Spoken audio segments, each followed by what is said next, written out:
Time to crack open the sports page with the Orlando Sentinel and FM 96.9 The Game's Mike the Bulldog Bianchi. On JRR. Bulldog Sports Page brought to you by JRR and Bud Light's Thursday Night Football. We're back out again this Thursday night ahead of Titans and Packers. We'll be in Altamont Springs at Kiwi's Taco Bob. Yes, we will. Ice Cold Bud Light specials, JRR and Bud Light prizes to give away again. Kiwi's 436 in Altamont Springs. Yep, 6 to 8 on Thursday. Bulldog, well, looks like there will not be an undefeated team this year. I was a little bit shocked to see that, I wasn't shocked that the Eagles lost the game. I was shocked that they lost it to the Commanders.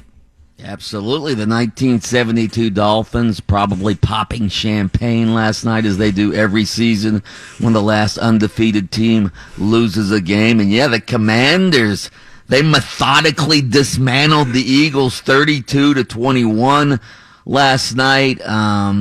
The Commanders are not a great team, obviously, but they're one of these teams that runs the ball. They play defense. The Eagles, though, had 4 turnovers last night. That's what did them in. They've been one of the least mistake-prone teams in the league. They had 3 turnovers in their first 8 games combined, and last night they had 4 overall. All right?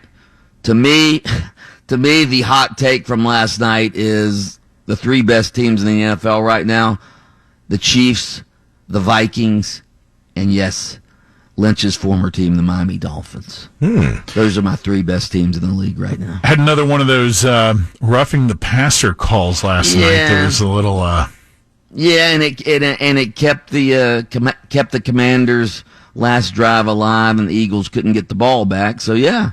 That was a big play. That and the missed face mask call too. That had an impact. But anyway, God, did you see what happened in the Bills game? The NFL admitted yesterday, the Bills-Vikings game. What happened? Luckily, the Vikings ended up winning the game anyways. But the Bills had 12 men on the field when they made that critical defensive play in overtime in that wild game. So there were 5 minutes something left in overtime, all right?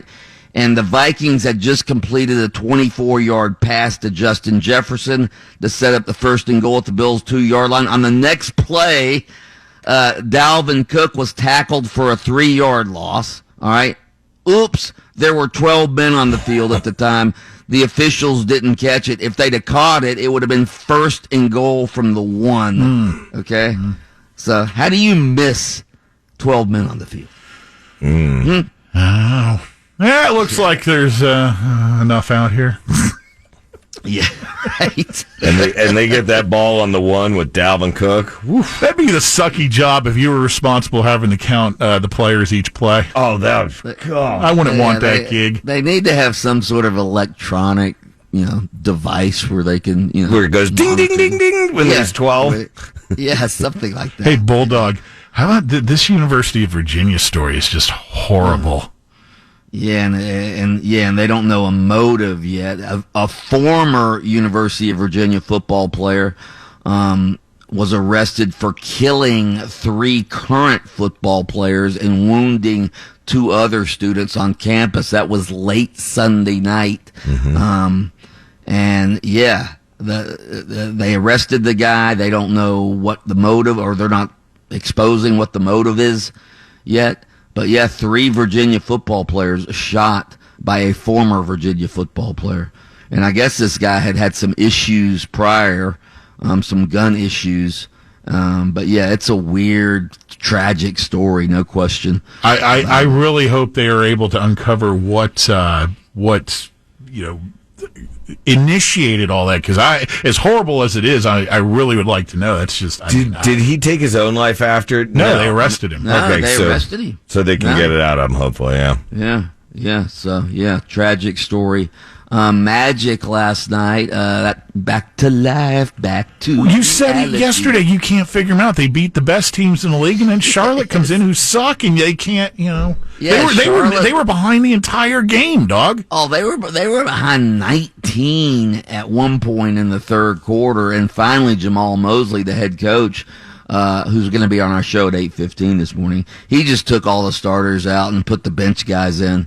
because he was just so disgusted with how the starters were playing. The Magic what the Magic's problem is? They do not value the basketball.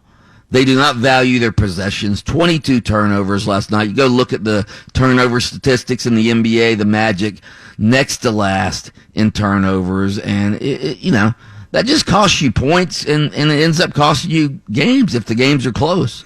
So yeah, the Magic they need to protect the ball better. Turnovers in all sports are bad, but in basketball and football, they're especially bad. So Magic lose that game. Here's a little poll question for you guys. We've gotten away from our polls, but I've got one today. All right, you ready? Yeah. If UCF wins out, which chances are they should win their last 2 games, and then hopefully they'll win the conference championship game. If they win out, which of these possible opponents would you like to see the Knights face in the Cotton Bowl? All right, Tennessee, Alabama, Washington, or Penn State? Alabama. Alabama. Normally I would say Alabama. Normally I would say You're going to say Alabama. Tennessee, aren't you? Yeah, with Heupel. You're out of your mind. I would love to see. Why? I think I'd love to see him play Bama, like Pat said, because if there was that chance, this would probably be the season. But Bulldog brings up if Heupel put a beat down on the Knights, that'd be awkward. I wouldn't want to see that happen. I'd sort of like to see the opposite happen. Well, I don't know. Yeah. That's thinking big right there. Interesting. Yeah. So anyway, those are 4 projected opponents that the Knights could play. First things first, though. They got to win out. Yeah. Well, yeah. Well, I'm not a football coach. I can look ahead. I don't have to be smiles on. Right. We'll take them 1 game. 1 week at a time. Yeah. I'm with you on that, though. I mean, come on. Navy and USF, you never know. And then the American Championship game, they got to win that, too. So, all right. Actually could be a rematch with Tulane. Yeah.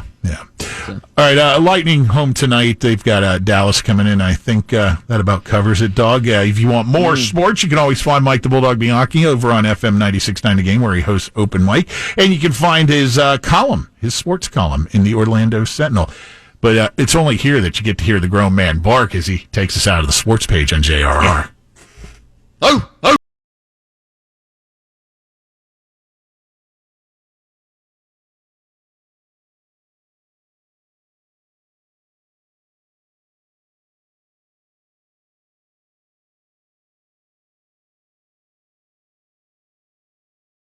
Missed the Lynch and Taco Show this morning? Check out the daily podcast anytime on the iHeartRadio app. Download it for free at WJRR.com.